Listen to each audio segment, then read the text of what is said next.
Hello friends, welcome back to my channel Sweet and Spice. இன்றைக்கி நீங்கள் பார்க்க போகிற ரெசிபி ஒரு யூனிக்கான ஒரு பைனாப்பிள் ரெசிபி தான் பார்க்க போகிறீங்க. நார்மலாக நம்ம பைனாப்பிள் வாங்கினோம்னா அதை ஸ்லைசஸாக கட் பண்ணிவிட்டு அதை உப்பு தண்ணியில் ஊற வச்சு உப்பு மிளகாத்தூள்லாம் வச்சு சாப்பிடுவோம். பட் இது வந்து சம்திங் டிஃப்ரெண்ட்டாக உங்களுக்கு செஞ்சு காட்டுறேன். இது என்னுடைய ஓன் ஸ்டைலில் நான் செய்கிறேன். ரொம்ப சூப்பராக, ரொம்ப அல்டிமேட்டாக இருக்கும். நீங்கள் இது ரைஸோட, நெய் சோறு இப்படி நீங்கள் எல்லாத்தோடையும் வச்சு சாப்பிட்லாம். நீங்கள் சும்மாவே இது ஒரு ஸ்பூன் போட்டு சாப்பிட்லாம். அவ்வளோ டேஸ்ட்டாக இருக்கும். வாங்க இந்த ரெசிபி நம்ம எப்படி செய்கிறதுன்றதை நம்ம இப்போ பார்ப்போம். நான் இந்த ரெசிபி செய்கிறதுக்கு ஒரு பைனாப்பிள் ஒன்று எடுத்துருக்கிறேன். இது வந்து ரொம்ப பழமாகவும் இல்லை, ரொம்ப காயாகவும் இல்லை, ஒரு நடுத்தரமாக இருக்குது. அப்படி தான் நான் ஒன்று வாங்கியிருக்கேன். அதை இப்போ நீங்கள் ஃபுல்லாக தோலெல்லாம் நல்லா பீல் பண்ணி க்ளீன் பண்ணிவிட்டு நல்லா வாஷ் பண்ணிவிட்டு அதை நான் ரவுண்டாக ஸ்லைசஸ் போட்டிருக்கேன். ஸ்லைசஸ் வந்து ரொம்ப மெல்லிஸாக போடலை, ஓரளவுக்கு கொஞ்சம் குண்டாக போட்டுட்டு அதை குட்டி குட்டியாக அப்படி கட் பண்ணியிருக்கேன். நான் ரொம்ப குட்டியாகவும் கட் பண்ணல. என் ஸ்லைசஸ் பாருங்கள். அந்த மாதிரி ஒரு பெரிய வெங்காயம் எடுத்துருக்கிறேன். ஒரு 4 பச்சை மிளகாயை நடுவில் கீறி வச்சுருக்கிறேன்.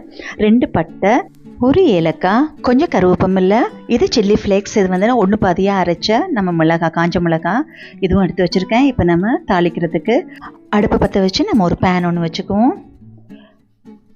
அந்த பேன் சூடானதுக்கு அப்புறமேட்டு நம்ம கொஞ்சம் எண்ணெய் விட்டுக்குவோம். நம்ம ஒரு 2 ஸ்பூன் அந்த அளவில் எண்ணெய் விட்டால் போதும். எண்ணெய் சூடானதுக்கு அப்புறமேட்டு நம்ம எடுத்து வச்ச சில்லி ஃப்ளேக்ஸில் ஒரு 1.5 ஸ்பூன் போட்டு நம்ம அது ஒரு கிளறி விடுவோம். அடுப்பு வந்து சிம்லேயும் இல்லாமல் மீடியமும் இல்லாமல் அந்தளவு வச்சுக்கோங்க. ஹையில் வச்சிங்கன்னா கருத்துரும். அதோட நம்ம வெட்டி வச்சு வெங்காயத்தையும் போட்டுக்குவோம். வெங்காயத்தை போட்டதுக்கப்புறமேட்டு நீங்கள் கொஞ்சம் நல்லா வதக்கி விடுங்க. ஆனால் ரொம்ப வதங்கக்கூடாது. ஒரு கண்ணாடி படம் வந்தால் போதும். அடுப்பு இன்னும் அதே ஃப்ளேமில் தான் இருக்குது. நான் கூட்டலை, ஹை ஃப்ளேம் மாற்றலை. இதோட நம்ம எடுத்து வச்ச பட்டையும் ஏலக்காயும் போட்டுக்கிறேன். நம்ம எடுத்து வச்ச கருவேப்பிலையும் போட்டுக்கிறேன்.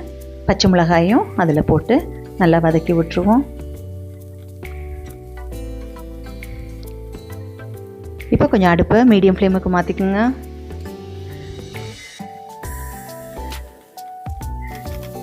நல்லா நடுவில் இப்படி நல்லா மிக்ஸ் பண்ணி விட்டுட்டு நம்ம இதுக்கு தகுந்த அளவுக்கு உப்பு போட்டுக்குவோம். இதோட நம்ம கட் பண்ணி வச்ச அந்த பைனாப்பிள் பீசஸை அதில் போட்டுருங்க. போட்டுட்டு நல்லா கிளறி விட்டுருங்க.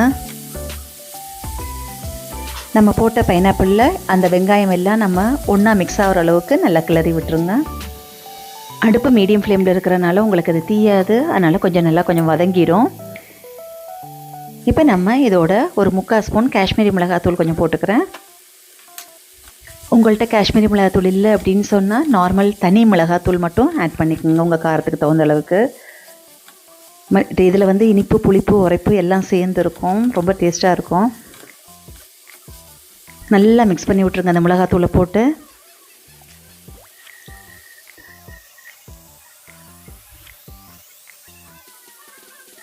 கலர் மாறிட்டே வருது பார்த்தீங்களா. இப்போ இதோட நான் ஒரு 2 ஸ்பூன் அளவு சர்க்கரை போட்டுக்கிறேன். சர்க்கரை வந்து உங்களுடைய விருப்பத்துக்கு தகுந்த அளவுக்கு நீங்கள் போட்டுக்குங்க.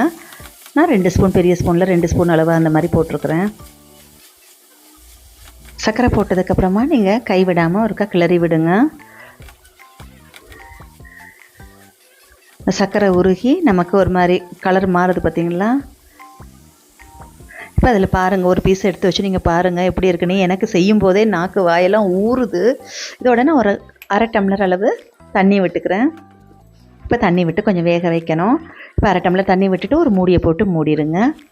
ஒரு 10 நிமிஷம் ஹை ஃப்ளேமில் விட்டுருங்க. நல்லா மிக்ஸ் பண்ணி விட்டுருங்க. இனிமேல் நீங்கள் மூடி போட தேவையில்லை. இப்போ பார்த்தீங்களா, நம்ம விட்ட தண்ணி கொஞ்சம் கொஞ்சமாக குறைஞ்சிட்டு வந்துடுச்சு. இதை இன்னும் கொஞ்சம் நல்லா கிளறி விடுவோம். இப்போ அடுப்பு ஹை ஃப்ளேமில் தான் இருக்குது. பார்த்தீங்களா எவ்வளோ கலர்ஃபுல்லாக வந்திருக்குன்னு. செம்ம டேஸ்ட்டாக இருக்குது. எனக்கு இதை உடனே சாப்பிட்ணும் போல் இருக்குது. இதை நல்லா இப்படி 2 தடவை கிளறிட்டு அடுப்பை ஆஃப் பண்ணி விட்ருங்க. அவ்வளோதான். இப்போ சர்வ் பண்ணிக்கோங்க. இதுவும் நம்மளுடைய யூனிக்கான பைனாப்பிள் ரெசிபி சூப்பராக ரெடி ஆகிடுச்சு.